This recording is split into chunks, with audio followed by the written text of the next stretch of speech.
Well, just like that, we're back working on it. And today's project was to kind of figure out where all the piping is going to sit. So we got the cold side pipe in. Need to get an elbow boot down there. Got the hot side pipe in, which fits as snug as a bug in a rug. There's really no room for error. Can't move around a whole lot. I imagine that when this thing torques up, it's probably gonna knock the master a little bit, and that's all right, because that's what's gonna have to happen. So pretty tight in there. We got the fuel return, which is this guy, crankcase breather, which is this side, but it fits good.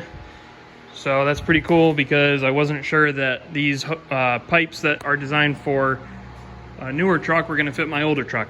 So I just gotta get the boot over here. It is highly unlikely that the hood is gonna close. We'll cross that bridge when we come to it. But anyway, got the radiator hoses installed. Had to make a red neck adapter down there, but it seems like it's gonna work.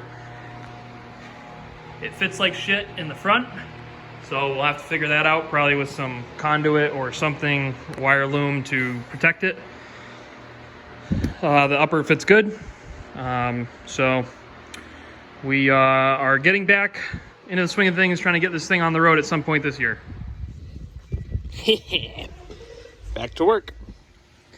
Well, after 4 days of 100-degree heat, today is Friday, the weekend of July 4th. It is like 60 degrees and rainy. Tomorrow it's gonna be 60 degrees and rainy, but that's okay because it's nice inside, and we just got a box of parts from Summit, so we're gonna go ahead and crack that open, see what we got, see if we can make some more progress on this thing today. Okay, so from Summit we got a 3-inch straight silicone coupler, a bunch of clamps, and then this guy here.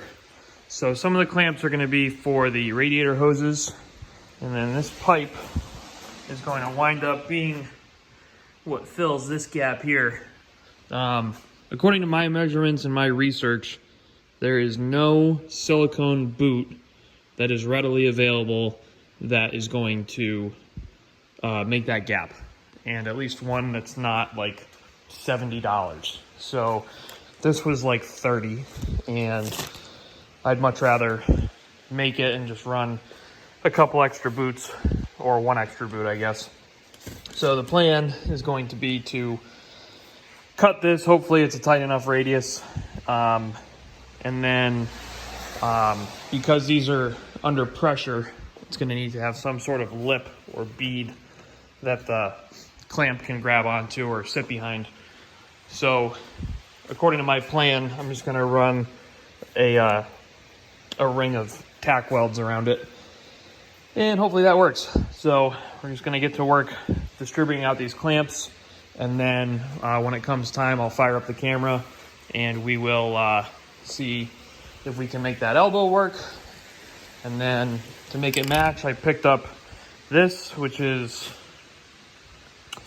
a GM paint coat of some sort, storm gray metallic.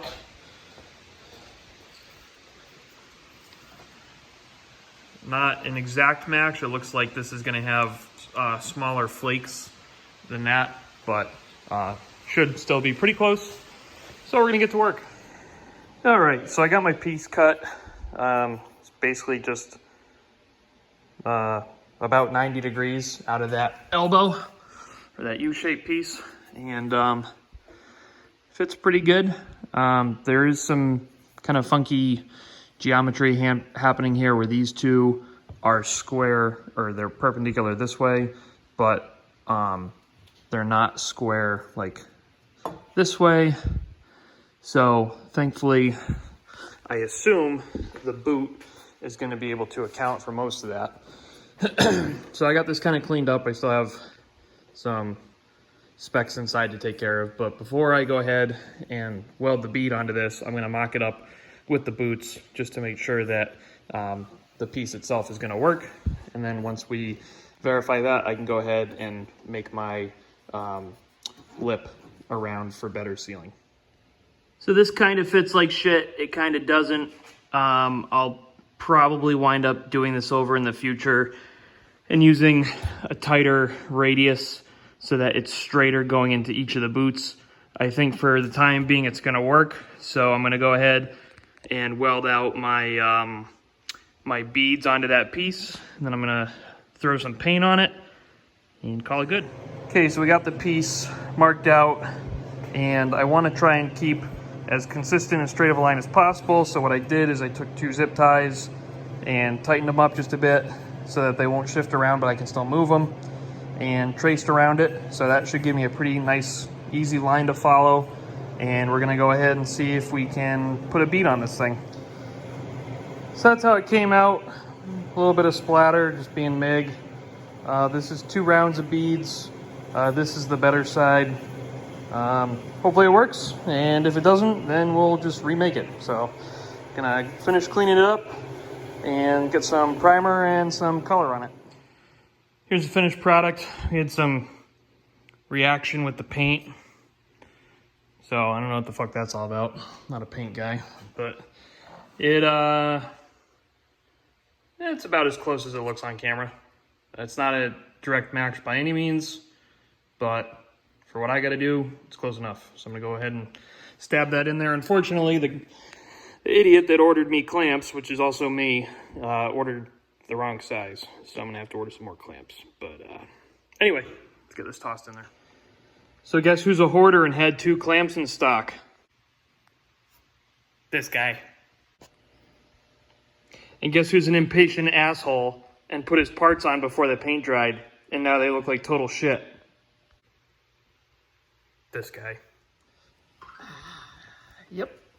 Just get rid of that.